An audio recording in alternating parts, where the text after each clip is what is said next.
Officer Marcus Williams adjusted his uniform in the precinct bathroom mirror, practicing his intimidating stare. At 35, he had spent 12 years on the force, and in his mind he owned these streets. His badge wasn't just a symbol of authority, it was his ticket to easy money and unchecked power. The morning briefing was typical. Captain Rodriguez went through the usual cases, but Marcus wasn't listening. His phone buzzed with a text from Tony Castellano, a local drug dealer who had been paying Marcus protection money for 3 years. The message was simple. New shipment tonight. Usual arrangement? Marcus smiled and typed back quickly. Double the usual fee. Heat's been heavy lately. After the briefing, Marcus partnered with Officer Jenny Liu for patrol duty. Jenny was new, fresh out of the academy, and still believed in doing things by the book. As they drove through downtown, she noticed Marcus taking unusual routes, stopping at specific corners, and having brief conversations with people she recognized as known criminals. Marcus, shouldn't we be documenting these interactions? Jenny asked, pulling out her incident report pad. Marcus laughed coldly. Kid, you've got a lot to learn about real police work. Some conversations are off the record, if you know what I mean. Their first official call came at 10:30 a.m., a domestic disturbance in a low-income apartment complex. When they arrived, a black woman in her early 30s opened the door. She was professionally dressed despite the early hour, wearing a crisp white blouse and dark slacks. Her name was Sarah Johnson, though Marcus didn't bother to ask. Officers, thank you for coming so quickly, Sarah said politely. My upstairs neighbor has been playing music extremely loud since 6 a.m. I have an important work meeting in an hour, and I've tried talking to him directly. Marcus looked her up and down dismissively. Lady, we've got real crimes to solve. Maybe try some earplugs next time before wasting our time. Sarah remained calm but firm. Officer, I understand you're busy, but noise ordinances are actual laws. I'm not asking for anything unreasonable. Listen here. Marcus stepped closer, using his height to intimidate her. I don't need some welfare queen telling me how to do my job. Why don't you get yourself together and stop bothering hardworking officers with your petty complaints? Jenny looked uncomfortable but didn't speak up, unsure how to handle her senior partner's behavior. Sarah's expression remained composed, though her eyes flashed with something Marcus couldn't quite identify. Officer Williams, she said, reading his name badge carefully. I'll be sure to remember your professionalism today. Marcus laughed harshly. Yeah, you do that. Come on, Lou. Let's go handle real police work. As they walked away, Sarah watched them carefully, particularly noting Marcus's badge number and the time of their interaction. She pulled out her phone and made a quick voice memo. Officer Williams, badge 2847, inappropriate conduct and discriminatory language. October 15th, 10:45 a.m. Back in their patrol car, Jenny finally spoke up. Marcus, don't you think you were a bit harsh back there? She seemed reasonable. Marcus waved her off. That's your problem, Lou. You're too soft. These people need to know who's in charge. Give them an inch, they'll take a mile. What Marcus didn't know was that Sarah Johnson wasn't just any citizen. She was Senior Detective Sarah Johnson from Internal Affairs, currently on a 6-month undercover assignment investigating corruption in Marcus's precinct. She had rented the apartment specifically to observe police response times and conduct in the neighborhood. The past 3 weeks, Sarah had been carefully documenting patterns of misconduct, following paper trails of evidence tampering, and building relationships with community members who had complained about certain officers. Marcus Williams's name had appeared in 17 different complaint files, but somehow none of them had ever been properly investigated. After Marcus and Jenny left, Sarah immediately called her supervisor, Detective Captain Patricia Hayes. Pat, it's Sarah. I just had direct contact with Williams. He took the bait perfectly. How bad was it? Captain Hayes asked. Bad enough for a formal complaint, but we need more. The racial profiling and unprofessional conduct were textbook, but I need evidence of the corruption allegations. I'm going to need to push harder to get him to reveal his real activities. Sarah spent the rest of the morning reviewing Marcus's patrol routes, cross-referencing them with known drug activity locations and times when evidence had mysteriously disappeared from the precinct. The pattern was becoming clearer, but she needed concrete proof. Meanwhile, Marcus continued his patrol, stopping at 3 more locations where he collected cash payments from various criminals. At each stop, he made sure Jenny stayed in the car, telling her he was developing confidential informants. At 2 p.m., they responded to a robbery call at a convenience store. The store owner, an elderly Korean man named Mr. Kim, explained that the same group of teenagers had been stealing from him for weeks. "They come every Tuesday and Friday," Mr. Kim said in broken English. "Always same time, always same boys. They take food, beer, cigarettes." Marcus took notes but seemed distracted. "We'll increase patrols in the area," he promised, though he had no intention of doing so. The leader of that teenage gang was the younger brother of one of his regular payment sources. Jenny, however, took detailed notes and promised Mr. Kim she would personally follow up. Her genuine concern contrasted sharply with Marcus's dismissive attitude. As their shift ended, Marcus felt confident about his position. He had successfully collected over $800 in protection money, intimidated potential complainants, and maintained his image as a tough cop who got results. But Sarah Johnson was also feeling confident. She now had audio recordings, witness testimony, and a clear pattern of misconduct. More importantly, she had identified Marcus as exactly the type of corrupt officer her investigation was designed to expose. That evening, Sarah prepared her daily report for Captain Hayes, detailing every interaction, every suspicious behavior pattern, and every violation of police protocol she had witnessed. Tomorrow she would continue building her case, getting closer to the truth about the corruption that had been poisoning her department for years. Marcus Williams had no idea that his world was about to change forever. 3 days after the apartment incident, Marcus Williams was feeling particularly bold. His protection racket was expanding, and he had just recruited 2 younger officers to help him cover more territory. The money was flowing, and his reputation on the streets as someone who could be negotiated with was growing stronger. Sarah Johnson had spent those same 3 days carefully documenting Marcus's patterns. She noticed he always took lunch at Mickey's Diner on 5th Street, often meeting with the same well-dressed man in expensive suits. Through careful surveillance and license plate checks, she had identified the man as Vincent Torres, a known money launderer with connections to several drug operations. On Thursday morning, Sarah decided to take a more active approach. She dressed down in worn jeans, a faded sweatshirt, and old sneakers. She had learned from community sources that Marcus often shook down small business owners in the market district, so she positioned herself as a street vendor selling handmade jewelry near the corner of Main and 3rd. Street Marcus arrived right on schedule at 11 a.m. with his partner Jenny, Lou. They approached Roberto's Auto Repair, a small family-owned business that had been struggling financially. Sarah watched from her vendor table as Marcus entered alone, leaving Jenny outside. Inside the shop, Roberto Mendoza looked nervous as Marcus approached. "Officer Williams, I don't have the full amount this week. Business has been slow." Marcus's voice carried through the thin walls. "Roberto, we had an agreement. You pay me $200 every week and I make sure the health inspectors don't find any violations. I also keep the gang kids from vandalizing your property. Please, officer, I can give you $150. That's all I have." "That's not how this works," Marcus replied coldly. "You're short $50. That means I'll have to let my friends know that your shop isn't under protection anymore." Roberto reached into his cash register with shaking hands and pulled out more bills. Okay. Here's the $200. But please, my daughter needs medicine. This is taking food from my family." Marcus pocketed the money without sympathy. "Business is business, Roberto. Same time next week." Sarah had recorded the entire conversation using a small device hidden in her jewelry display. As Marcus exited the shop, he walked directly past her table without giving her a second glance. His arrogance had made him careless. He didn't even notice the same woman from the apartment incident sitting just 20 feet away. After Marcus and Jenny drove away, Sarah approached Roberto's shop. She bought a small car air freshener and struck up a conversation. "That officer seemed pretty friendly with you," she said casually. Roberto looked terrified. "Please, lady, I don't want any trouble." "I just run an honest business," Sarah softened her tone. "Sir, I'm not here to cause problems. I'm actually trying to help people in situations like yours. Has that officer been pressuring you for money?" Roberto looked around nervously, then whispered, "Every week for 8 months. He says if I don't pay, bad things happen to my shop. Last month my neighbor stopped paying and suddenly his business failed 3 inspections in a row." Sarah handed Roberto a business card with only a phone number.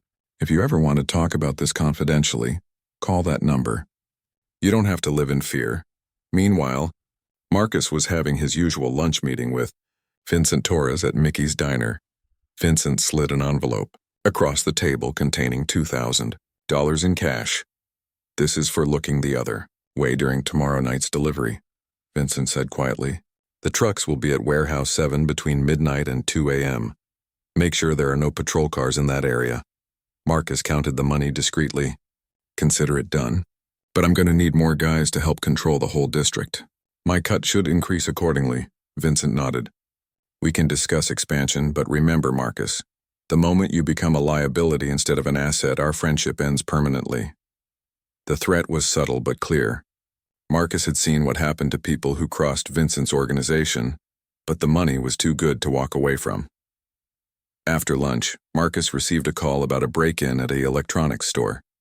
When he arrived, he discovered the burglars had been caught red-handed by the store owner, who had them detained until police arrived. However, Marcus recognized one of the burglars as Kevin Thompson, whose older brother Danny was one of his regular payment sources. Without Jenny noticing, Marcus had a quick private conversation with Kevin.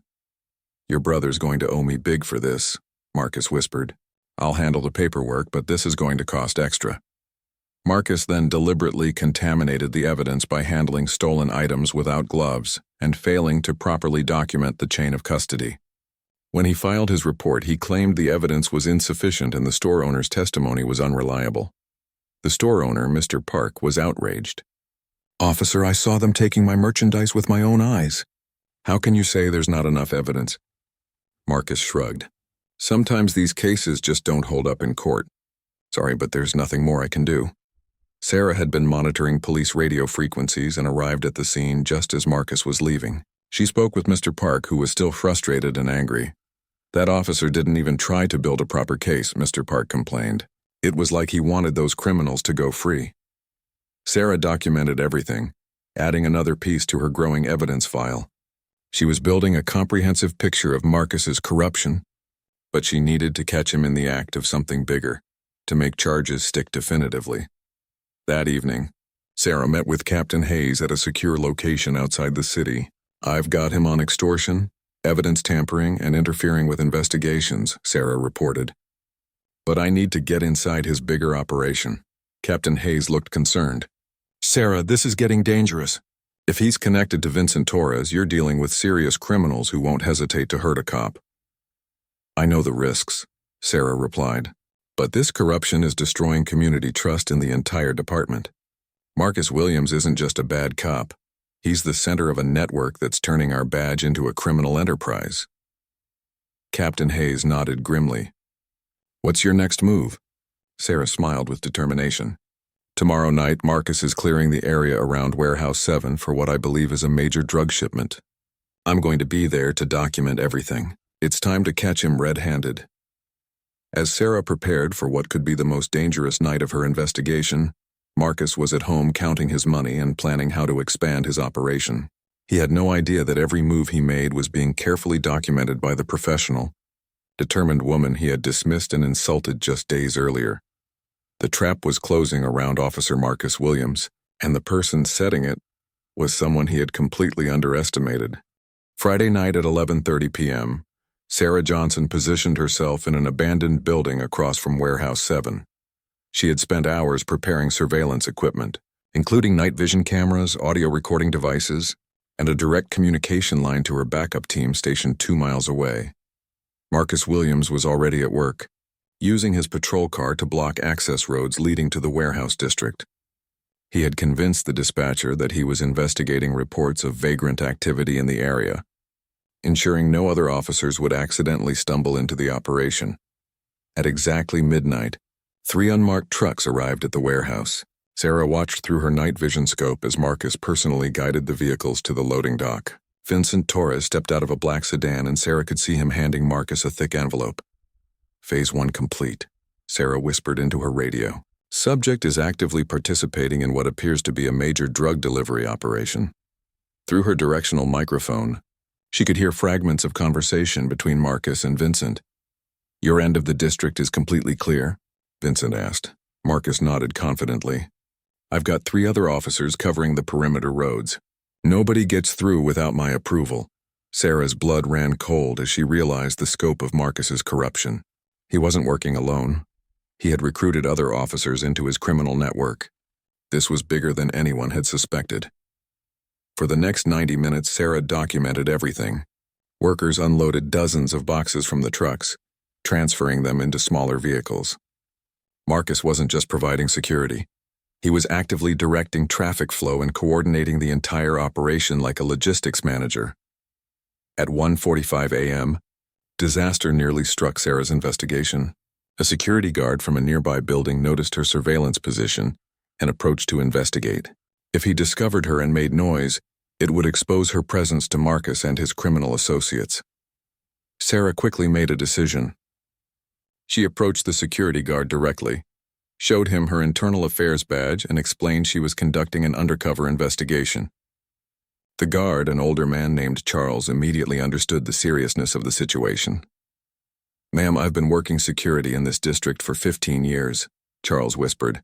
"I always wondered why certain police officers seemed so friendly with the people running illegal operations down here." Charles agreed to help by providing Sarah with access to additional vantage points and sharing his observations about patterns of police activity in the warehouse district. Meanwhile, Marcus was getting careless due to overconfidence. As the operation wound down, he stood directly under a streetlight, openly counting money while talking on his personal cell phone. "Danny, it's Marcus," he said loud enough for Sarah's equipment to pick up clearly. "Tell your little brother Kevin that his debt is paid off after tonight, but if he gets arrested again, the family rate goes up permanently." Sarah realized Marcus was talking to Danny Thompson, confirming her suspicions about the electronics store incident from the previous day. She was now connecting multiple crimes to a single corrupt network. At 2:15 a.m., the trucks departed, but Marcus's night wasn't over. He drove directly to an all-night diner where he met with two other police officers Sarah hadn't seen before. Through careful observation, she identified them as officers Craig Bennett and Mike Rodriguez. The three men sat in a corner booth, dividing stacks of cash and discussing future operations. Sarah couldn't hear their entire conversation, but she caught enough to understand they were planning to expand their protection services to additional businesses in the downtown area. "We need to be smart about this," Craig Bennett was saying. "Too many complaints will trigger an internal affairs investigation." Marcus laughed arrogantly. "Craig, relax. Internal affairs couldn't find corruption if it was sitting right in front of them. Those desk jockeys don't have the guts to do real police work." Sarah smiled grimly as she recorded every word. Marcus's overconfidence was providing her with exactly the evidence she needed. After the meeting ended at 3:30 a.m., Sarah followed Marcus back to his apartment. She watched him park his patrol car and walk into the building, carrying two gym bags that she knew contained his illegal earnings from the night's activities. The next morning, Sarah met with Captain Hayes and District Attorney Patricia Miller to review the evidence she had collected. The DA was impressed but cautious. "We have strong evidence of corruption, but we need to build an airtight case," DA Miller said. "Marcus Williams has connections, and if we move too soon without overwhelming proof, his lawyers will tear our case apart." Captain Hayes agreed. "Sarah, I know you want to arrest him immediately, but we need to identify all the officers in his network and gather evidence on the full scope of their operations." Sarah understood the logic but felt frustrated. "Every day we wait, Marcus and his crew are victimizing more people. Roberto at the auto shop is barely keeping his business alive because of the extortion payments." "I know it's difficult," DA Miller replied, "but if we want to completely dismantle this corruption network, we need patience and more evidence." That afternoon, Sarah decided to take a more direct approach. She returned to her undercover identity and deliberately placed herself in a situation where Marcus would encounter her again. She positioned herself at a bus stop near the precinct, dressed as a concerned citizen who wanted to file a complaint. When Marcus and Jenny Lou walked past after their shift, Sarah called out to them, "Excuse me, officers. I need to report some suspicious activity in my neighborhood." Marcus turned around and Sarah could see the moment he recognized her as the woman from the apartment noise complaint. His expression hardened immediately. "Lady, didn't I tell you before to stop wasting our time with your petty complaints?" Sarah pretended to be confused. "I'm sorry, officer, but I don't think we've met before. I live on Elm Street and there's been drug dealing happening right outside my apartment building." Marcus stepped closer, using his intimidating presence again. Listen here, I remember you. You're that troublemaker from the apartment complex. Let me give you some free advice. Mind your own business, or you might find yourself in serious trouble. Jenny looked uncomfortable with her partner's threatening tone, but remained silent. Sarah maintained her innocent act. Officer Williams, I'm just trying to be a good citizen. Isn't it your job to investigate when people report crimes? Marcus's anger was escalating. My job is to deal with real criminals, not paranoid women who see problems everywhere they look. Maybe you should consider moving to a different neighborhood if you can't handle city life. Sarah had recorded the entire interaction, capturing Marcus's unprofessional conduct and implicit threats against a citizen trying to report criminal activity. She now had multiple instances of his misconduct on record. As Marcus and Jenny walked away, Sarah knew her investigation was entering its final phase. She had documented corruption, extortion, evidence tampering, and abuse of authority. The next step would be the most dangerous, getting close enough to Marcus's operation to capture irrefutable proof of his criminal enterprise. But Marcus Williams had made a critical error. His arrogance and prejudice had caused him to consistently underestimate the very person who was methodically building the case that would end his career and send him to prison. The hunter had become the hunted, and Marcus still had no idea who was really tracking him. Sarah Johnson knew she needed to get closer to Marcus's operation, but direct surveillance had limitations. She decided to take a calculated risk by approaching one of the victims of Marcus's extortion scheme, someone who might be willing to help bring him down. Maria Santos owned a small restaurant in the Market District that had been struggling since her husband's death 2 years earlier. Through community contacts, Sarah learned that Marcus had been collecting weekly protection fees from Maria, threatening to report immigration violations if she didn't pay. Sarah visited Maria's restaurant during the slow afternoon period, ordering coffee and establishing a casual conversation. Maria was a hard-working woman in her 50s who had built her business from nothing, but fear was written all over her face. Mrs. Santos, Sarah said gently, showing her internal affairs badge discreetly. I'm investigating certain police officers in this district. I believe you might have information that could help protect other business owners from what you're experiencing. Maria's hands trembled as she poured coffee. Miss, I can't talk about this. If certain people find out I spoke to anyone, my business will be destroyed. Sarah understood Maria's fear, but she pressed carefully. Mrs. Santos, I know Officer Williams has been demanding money from you. I also know you're not the only business owner he's targeting. Help me stop him and you'll never have to pay him again. Tears formed in Maria's eyes. He takes $300 every week. That's my grocery money, my utility payments. But he says if I don't pay, immigration will come for my workers and the health department will shut me down. Sarah documented Maria's testimony carefully, but she needed more than victim statements. She needed to catch Marcus in the act of collecting extortion money with irrefutable evidence. Mrs. Santos, would you be willing to wear a small recording device the next time Officer Williams comes for his payment? I'll have backup officers nearby to ensure your safety. Maria was terrified but finally agreed. If this means my children won't have to live in fear anymore, I'll do it. The next Tuesday, Sarah positioned herself and her backup team around Maria's restaurant. Marcus arrived at exactly 2 p.m., following his usual pattern. Sarah watched through a small camera hidden in the restaurant as Marcus approached the counter, where Maria waited nervously. Maria, you've got my weekly contribution ready? Marcus asked with fake friendliness. Maria's voice shook as she replied, Officer Williams' business has been very slow. Could I pay you $250 this week instead of $300? Marcus's demeanor changed instantly. Maria, we've been through this before. The price is $300 every week, no exceptions. You want me to keep the immigration investigators away from your kitchen staff, right? Yes, sir, but Marcus cut her off harshly. And you want the health inspectors to keep finding your restaurant in good condition, don't you? Please, officer, I'm trying my best. Your best isn't good enough, Marcus slammed his hand on the counter.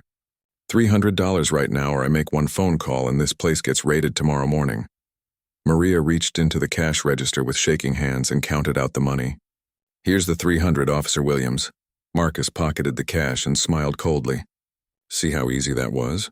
Same time next week, Maria, and remember, our little arrangement stays between us. Sarah had everything on audio and video. Marcus had committed multiple felonies in less than 5 minutes.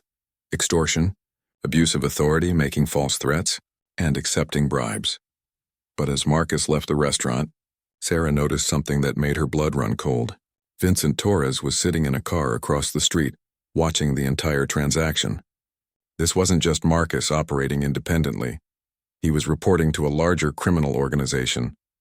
Sarah followed Vincent's car from a safe distance as he drove to a luxury apartment complex downtown. Through careful surveillance, she discovered that Vincent was meeting with several other corrupt officers, including Craig Bennett and Mike Rodriguez from the diner meeting. The corruption network was even larger than she had realized. Vincent Torres wasn't just paying Marcus for protection, he was coordinating a systematic takeover of police authority in multiple districts. That evening, Sarah met with Captain Hayes and D.A. Miller for an emergency strategy session. "We're not just dealing with one corrupt cop," Sarah reported. "This is an organized criminal conspiracy that's infiltrated multiple levels of the police department." D.A. Miller looked grave. "How many officers do you think are involved?" "Based on my observations, at least 6 officers are actively participating, but the network could be much larger. Vincent Torres seems to be running it like a business operation." Captain Hayes was furious. "These officers have betrayed everything the badge represents. But we need to be extremely careful about how we proceed. If there are corrupt officers inside the department, any premature move could tip them off." Sarah had been thinking about the same problem. "I have an idea, but it's risky. What if we create a fake investigation into a completely different matter? Something that would naturally require Marcus and his crew to reveal their criminal connections." The next day, Sarah implemented her plan. Using her connections in internal affairs, she arranged for a fake drug bust to be scheduled in Marcus's district. The operation was designed to look legitimate to honest officers, but would actually be a trap for corrupt ones. Marcus received the briefing about the upcoming operation and immediately saw it as a threat to Vincent Torres's business. True to form, he called Vincent within hours to warn him about the police activity. "Vincent, you need to move your operations out of Warehouse District for the next week," Marcus said on his phone, unaware that Sarah was listening through surveillance equipment. "They're planning a major sweep, and I can't guarantee I can keep your people protected." Vincent was angry. "Marcus, this is exactly what we pay you to prevent. If you can't control your own department's activities, maybe we need to find officers who can." "I'm handling it," Marcus replied desperately. "Just give me 48 hours to figure out who's organizing this operation and how to stop it." Sarah smiled as she listened to the recorded conversation. Marcus was about to make the mistake that would bring down his entire network. Desperate to prove his value to Vincent Torres, Marcus decided to access confidential police files to identify the source of the planned investigation. Using his computer terminal at the precinct, he illegally searched through internal affairs databases, trying to find information about ongoing investigations. What Marcus didn't know was that Sarah had anticipated this move. Every database search he performed was being monitored and recorded. She now had evidence of him illegally accessing confidential files, computer fraud, and obstruction of justice. But Marcus's computer searches revealed something that shocked him to his core. Among the files he accessed, he discovered references to an undercover internal affairs investigation targeting corruption in his precinct. The investigation had been ongoing for months. Panic set in as Marcus realized that someone had been watching him, documenting his activities, gathering evidence against him. His hands shook as he tried to access more details about the investigation, but the files were classified beyond his clearance level. For the first time since he had started taking bribes, Marcus Williams felt genuine fear. Someone inside the police department was building a case against him, and he had no idea who it was or how much evidence they had collected. Sarah watched from her surveillance position as Marcus left the precinct that evening, looking nervous and constantly checking over his shoulder. His world was beginning to crumble, and he could feel the walls closing in around him.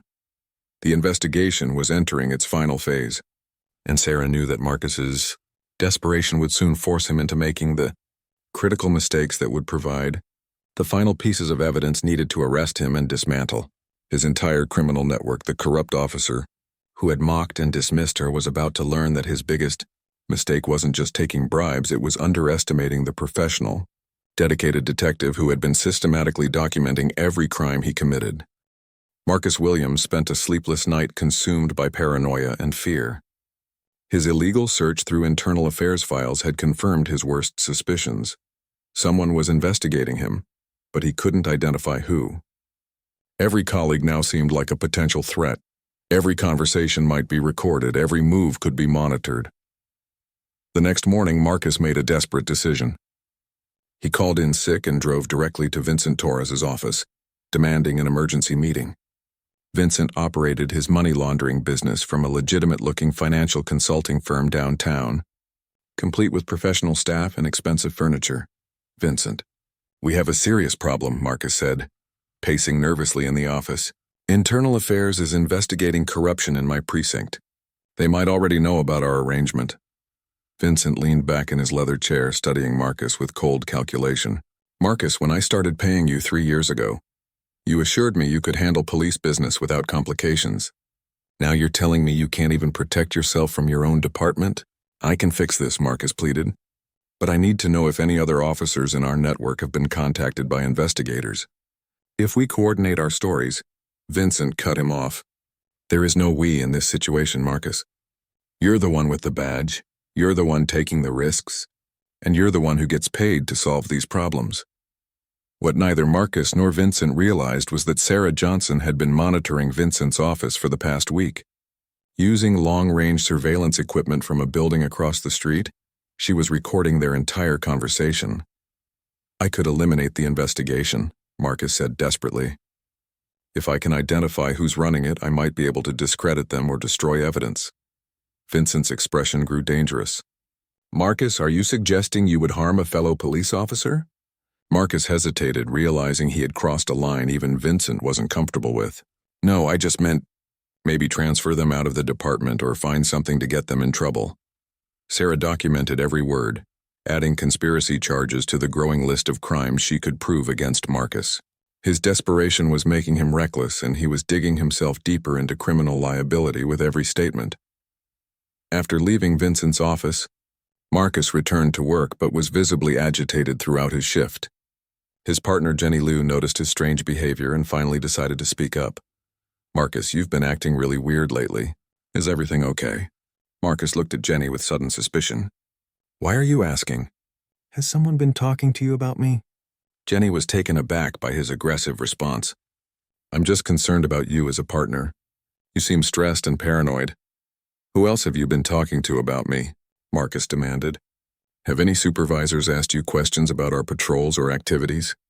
Jenny began to realize that something was seriously wrong. "Marcus, you're scaring me. What's going on?"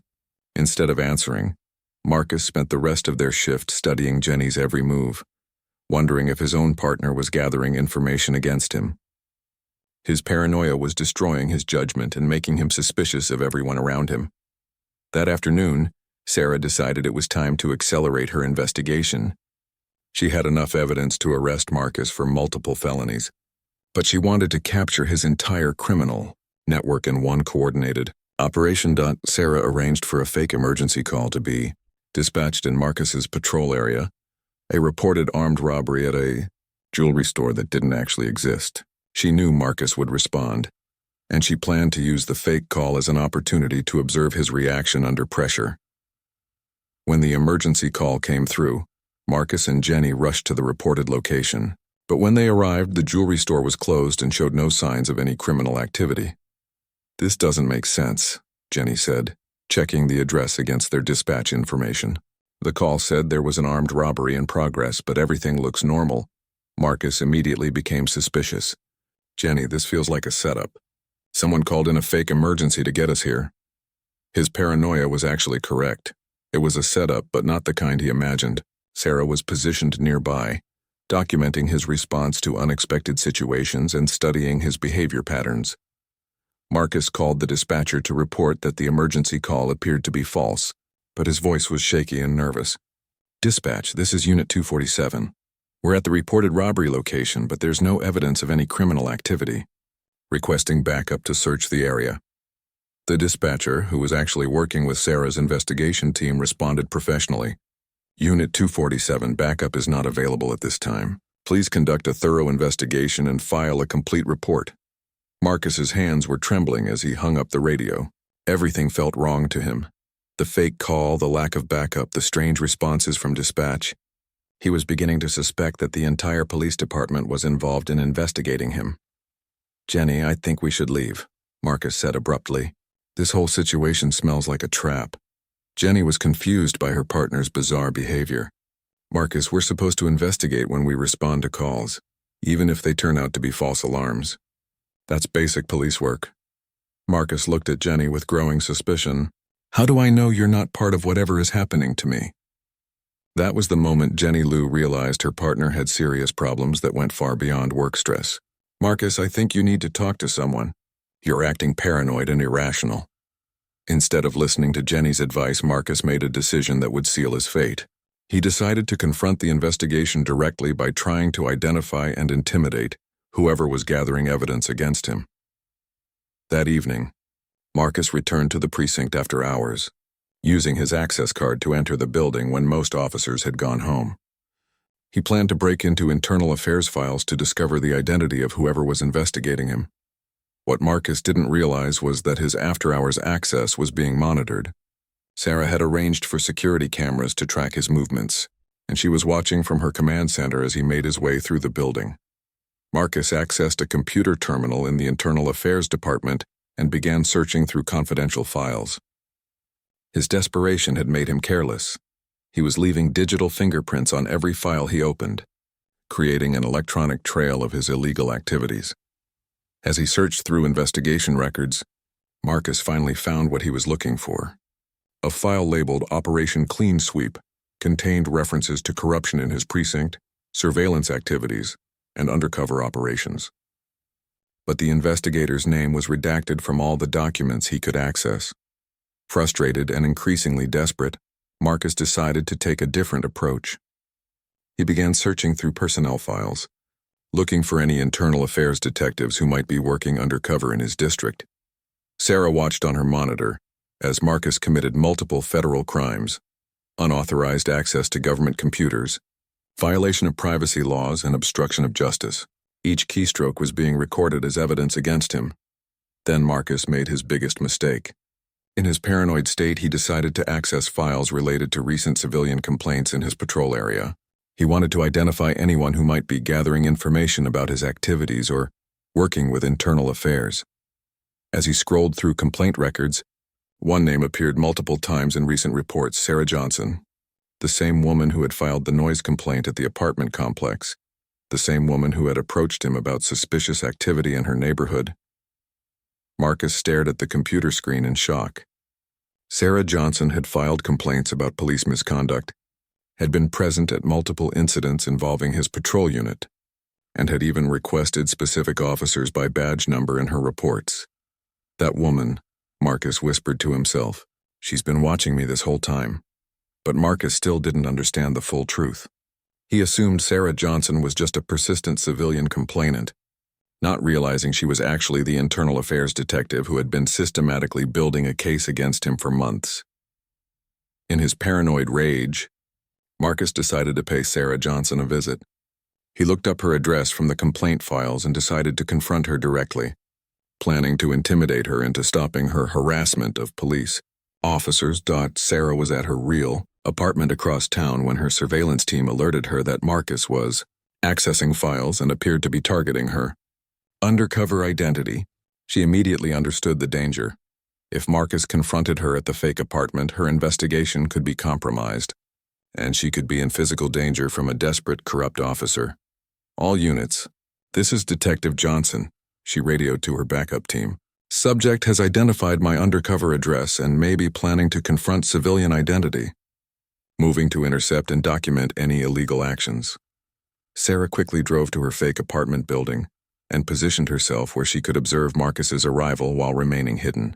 If he came to threaten or intimidate her civilian identity, she would finally have evidence of direct criminal threats against a witness. At 11:30 p.m., Marcus arrived at Sarah's apartment building in his personal car. He was no longer thinking clearly. Desperation and fear had replaced his usual cunning. He walked directly to her apartment door and began pounding aggressively. "Sarah Johnson, I know you're in there," Marcus shouted. "Open this door right now." Sarah recorded everything from her hidden position. documenting Marcus's threatening behavior in violation of her rights as a citizen. "You think you're smart, filing complaints about police officers?" Marcus continued shouting. "You have no idea who you're messing with." Other residents of the apartment building began opening their doors to see what was causing the disturbance. Sarah had multiple witnesses to Marcus's unprofessional and threatening conduct. When no one answered the door, Marcus's rage escalated further. "I'm a police officer and I'm ordering you to open this door. If you don't cooperate, I'll make your life very difficult." Marcus then made his final fatal mistake. He kicked Sarah's apartment door, damaging property and committing breaking and entering. As he forced his way into the empty apartment, Sarah had him on video committing multiple felonies while abusing his authority as a police officer. "All units, move in now," Sarah radioed to her team. "Subject has just committed breaking and entering, destruction of property, and is making criminal threats. We have everything we need." As Marcus searched through the empty apartment, confused by the lack of personal belongings, he heard sirens approaching outside. For the first time, he began to understand that he had walked into a trap. But he still didn't realize the most important truth of all. The woman he had mocked, dismissed, and underestimated was not just a persistent civilian complainant. She was the internal affairs detective who had been methodically, professionally, and systematically documenting every crime he had committed over the past 3 months. Marcus Williams was about to learn that his biggest mistake wasn't just being corrupt, it was underestimating the intelligence, dedication, and professionalism of Detective Sarah Johnson. The apartment building was surrounded within minutes. Marcus Williams found himself trapped inside Sarah's empty apartment as police cars blocked every exit. Through the window, he could see officers in tactical gear taking positions, and he finally understood that his criminal career was over. Sarah Johnson stepped out of her hiding position and walked calmly toward the apartment building. She was no longer pretending to be a concerned citizen or a street vendor. She was Detective Sarah Johnson, Internal Affairs, and she was about to arrest the corrupt officer who had mocked and threatened her. Marcus heard footsteps in the hallway and voices coordinating outside the apartment. In desperation, he tried to call Vincent Torres, but his phone went straight to voicemail. Vincent had already learned about the police operation and was destroying evidence and preparing to disappear. "Marcus Williams, this is the police," Sarah's voice called through the damaged apartment door. "You are surrounded. Exit the apartment immediately with your hands visible." Marcus recognized the voice but couldn't quite place it. It sounded familiar, but his panic was preventing him from thinking clearly. "I'm a police officer," Marcus shouted back. "There's been some kind of mistake. Officer Williams, you are under investigation by Internal Affairs. Exit the apartment now or we will enter and arrest you by force." Marcus had no choice. He walked slowly toward the door, his hands raised, his mind racing to understand how everything had gone so wrong so quickly. As he stepped through the damaged doorway, he found himself face to face with several officers in tactical gear, and standing directly in front of him, wearing a bulletproof vest with Internal Affairs written across the chest, was the black woman he had dismissed and mocked just days earlier. "Sarah Johnson?" Marcus whispered in shock. Sarah smiled professionally as she approached with handcuffs. "Detective Sarah Johnson, Internal Affairs Division. Marcus Williams, you are under arrest for corruption, extortion, bribery, computer fraud, breaking and entering, destruction of property, and criminal threats." Marcus stared at her in complete disbelief. "You're a cop?" "I'm the cop who's been investigating you for the past 3 months," Sarah replied calmly as she placed him in handcuffs. "Every conversation, every illegal payment, every abuse of authority, every threat you made, I documented all of it." The realization hit Marcus like a physical blow. The woman he had treated with contempt, the citizen he had dismissed as a troublemaker, the complainant he had tried to intimidate, she was the Internal Affairs detective who had been systematically building a case against him. "You have the right to remain silent," Sarah continued with the Miranda warning. "Anything you say can and will be used against you in a court of law." As Sarah read him his rights, Marcus's mind flashed back to every interaction they had shared. The apartment noise complaint where he had called her a welfare queen. The bus stop encounter where he had threatened her for trying to report criminal activity.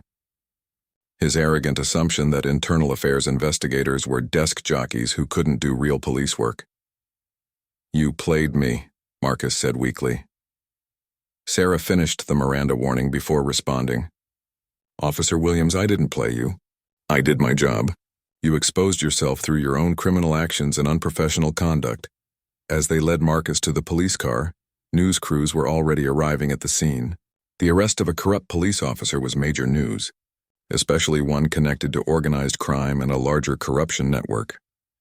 Captain Hayes approached Sarah as Marcus was placed in the back of the patrol car. Outstanding work, Detective. How much of the network do you think we can bring down with the evidence you've collected? Sarah reviewed her mental notes. We have enough evidence to arrest Marcus, Craig Bennett, Mike Rodriguez, and at least 3 other officers. Vincent Torres and his organization will be harder to prosecute, but we have recorded conversations and financial transactions that should be sufficient for money laundering charges. The next morning, the arrests began in earnest. Using Sarah's evidence, law enforcement officials executed simultaneous raids on the homes and workplaces of 6 corrupt police officers. Vincent Torres was arrested at his office as FBI agents seized computers, financial records, and cash. Jenny Lou, Marcus's former partner, was cleared of any wrongdoing but was deeply shaken by the revelation of her partner's criminal activities. I knew something was wrong, she told investigators, but I never imagined Marcus was running a criminal enterprise. The business owners who had been victimized by Marcus's extortion scheme were finally free from his threats. Maria Santos reopened her restaurant with renewed hope. Roberto Mendoza could finally keep his earnings instead of paying protection money to corrupt officers. At Marcus's arraignment 3 days later, he sat in an orange jumpsuit looking defeated and broken. His lawyer argued for bail, but the judge denied the request due to the severity of the charges and the evidence against him. Sarah testified at the preliminary hearing, presenting months of carefully documented evidence, audio recordings, video surveillance, financial transactions, witness testimony, and Marcus's own recorded admissions painted a comprehensive picture of systemic corruption. Detective Johnson, the prosecutor asked during her testimony, in your professional opinion, how long had Officer Williams been engaging in criminal activities? Sarah consulted her notes. Based on the evidence we collected, Officer Williams had been accepting bribes and extorting local businesses for at least 3 years. The scope of his criminal enterprise expanded significantly in the past 18 months. Marcus's defense attorney tried to discredit Sarah's investigation, but the evidence was overwhelming. Every recording was clear, every financial transaction was documented, and multiple witnesses corroborated her findings. The trial lasted 6 weeks. Vincent Torres was convicted of money laundering, racketeering, and conspiracy charges, receiving a 15-year federal prison sentence. Craig Bennett and Mike Rodriguez were convicted of corruption charges and sentenced to 8 years each. Marcus Williams faced the most serious charges due to his leadership role in the corruption network. The prosecution presented evidence of 43 separate crimes committed over 3 years, including extortion, bribery, computer fraud, obstruction of justice, and civil rights violations.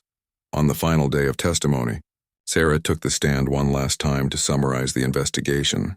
She spoke clearly and professionally about the methodical process of gathering evidence and the importance of holding corrupt officers accountable. The badge represents public trust. Sarah concluded her testimony. When officers violate that trust, they damage the relationship between law enforcement and the communities we serve. This investigation was about restoring that trust and ensuring that no one is above the law. The jury deliberated for less than 4 hours before returning guilty verdicts on all charges. Marcus Williams was sentenced to 25 years in federal prison without the possibility of parole. After the sentencing, Sarah stood outside the courthouse where reporters were waiting for interviews. She thought about the journey that had led to this moment. Months of careful investigation, dangerous undercover work, and the systematic dismantling of a criminal network that had been hiding behind police badges. Detective Johnson, a reporter called out, how do you feel about bringing down such a large corruption network? Sarah considered her response carefully. I feel satisfied that justice was served, but more importantly, I hope this case demonstrates that law enforcement will hold its own members accountable when they betray the public trust. As she walked away from the courthouse, Sarah reflected on Marcus Williams' fundamental mistake. His corruption had been serious, but his arrogance and prejudice had made him sloppy. He had assumed that a black woman citizen couldn't possibly be a threat to his criminal enterprise. Marcus Williams had learned far too late that his biggest error wasn't just being corrupt, it was underestimating the intelligence, professionalism, and determination of the detective he had mocked and dismissed. Detective Sarah Johnson had proven that justice doesn't care about someone's preconceptions or prejudices. The law applies equally to everyone, including corrupt police officers who believe they are untouchable. The case became a model for internal affairs investigations across the country, demonstrating how patience, professionalism, and methodical evidence gathering could successfully prosecute even the most arrogant and well-connected corrupt officers. Marcus Williams would spend the next 25 years in prison, with plenty of time to reflect on the woman he had underestimated and the career he had destroyed through his own criminal choices.